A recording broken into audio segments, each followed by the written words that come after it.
കഴിഞ്ഞ ദിവസത്തെ പത്രവാർത്തയാണ് നമ്മുടെ കൊച്ചു കേരളത്തിൽ 2024 3,17,000 പേരെ പട്ടി കടിച്ചിട്ടുണ്ട്. അതിൽ 2024 26 പേര് പേവിഷബാധയേറ്റ് മരിച്ചിട്ടുമുണ്ട്. നമ്മളിപ്പോൾ കണ്ടുകൊണ്ടിരിക്കുന്നത് മെട്രോ നഗരമായ കൊച്ചിയിലെ കാഴ്ചയാണ്. നമ്മുടെ സ്റ്റേഡിയത്തിൻ്റെ ബാക്കിൽ സ്റ്റേഡിയം ലിങ്ക് റോഡിൽ ഉള്ള പട്ടിക്കൂട്ടങ്ങളാണ് ഈ കാണുന്നത് കേട്ടോ. ഇപ്പം ഇത് കലൂര് മാത്രമല്ല, കേരളത്തിലെ എല്ലായിടത്തും ഇതേപോലെ പട്ടി ഗ്യാങ്ങുകളുടെ വിളയാട്ടമാണ്. ശാല പട്ടി വികസന കോർപ്പറേഷൻ, കൊച്ചി കോർപ്പറേഷൻ അടിപൊളിയാണ്. കഴിഞ്ഞ ദിവസം നമ്മുടെ കൊച്ചി കോർപ്പറേഷൻ പരിധിയിൽ ഒരു ചേച്ചി കോഴി വേസ്റ്റ് ഇട്ട് കൊടുക്കുന്ന ഒരു വീഡിയോ ഞാൻ എടുത്തായിരുന്നു. അത് ഞാൻ അടുത്ത പ്രാവശ്യം ഇട്ട് തരാം. അപ്പോൾ അവർ പറയുന്നത് കോർപ്പറേഷൻ്റെയൊക്കെ അറിവോട് കൂടിയിട്ടാണ് അവർ ഈ വേസ്റ്റ് ഇട്ട് കൊടുക്കണതെന്ന് പറയുന്നത്. ഈ അടുത്ത് പേവിഷബാധയേറ്റ് മരിച്ച ഒരു കുട്ടിയുടെ മാതാവ് പറഞ്ഞത് അവർ പട്ടി കടിച്ചതെന്ന് വെച്ചിട്ടുണ്ടെങ്കിൽ ഈ വേസ്റ്റ് ഇടുന്ന സ്ഥലത്തിന്, അപ്പോൾ അവർ ജനങ്ങളോട് പറഞ്ഞിരുന്നു അവിടെ നിന്ന് വേസ്റ്റ് ഇടല്ലേ, പട്ടികൾ നമ്മളെ കുട്ടികളൊക്കെ അടിക്കില്ലേ എന്ന് പറഞ്ഞിട്ട് ആൾക്കാർ കേട്ടില്ല. എല്ലാവരും വേസ്റ്റൊക്കെ കൊണ്ടുവന്നിട്ട് ഇപ്പോഴും എല്ലാവരും ഇട്ടുകൊണ്ടിരിക്കണു. അപ്പോൾ ഇതിൽ ഇത് ഉത്തരവാദിത്വം നമ്മുടെ ഭാഗത്തും ഉണ്ട് കേട്ടോ. മൃഗീയമായിട്ട് പട്ടികൾ മനുഷ്യന്മാരെ ആക്രമിക്കുന്നതിൻ്റെ ദൃശ്യങ്ങൾ ഇപ്പോൾ ഡെയിലി നമ്മൾ ടി വിയിൽ കണ്ടുകൊണ്ടിരിക്കുന്നത്. പക്ഷേ ഇത്രയും സീരിയസ് ആയിട്ടുള്ള ഈ ഒരു വിഷയത്തിൽ ശക്തമായി പ്രതിഷേധിക്കാൻ ഒരു രാഷ്ട്രീയ പാർട്ടികൾക്കും താല്പര്യമില്ലാന്ന് തോന്നുന്നു. അവർക്ക് ന്യൂസ് വാല്യൂ ഇതിൽ കിട്ടുന്നില്ല എന്ന് തോന്നുന്നു.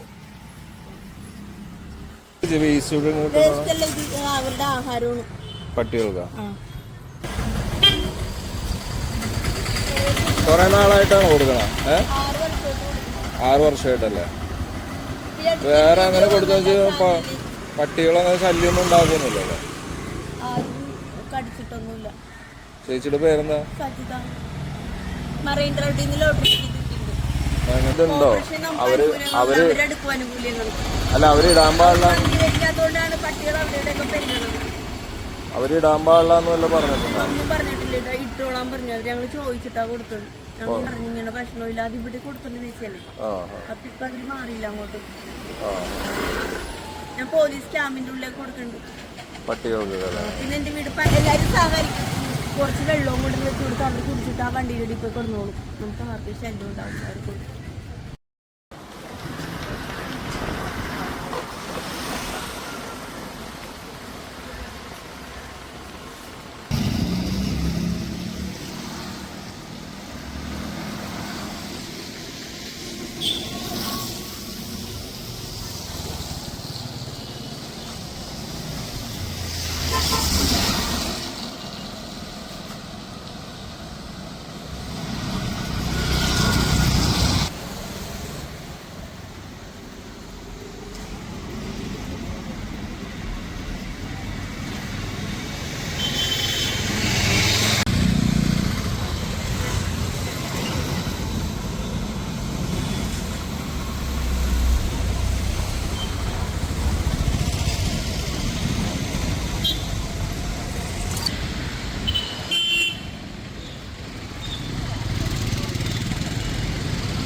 Thank you.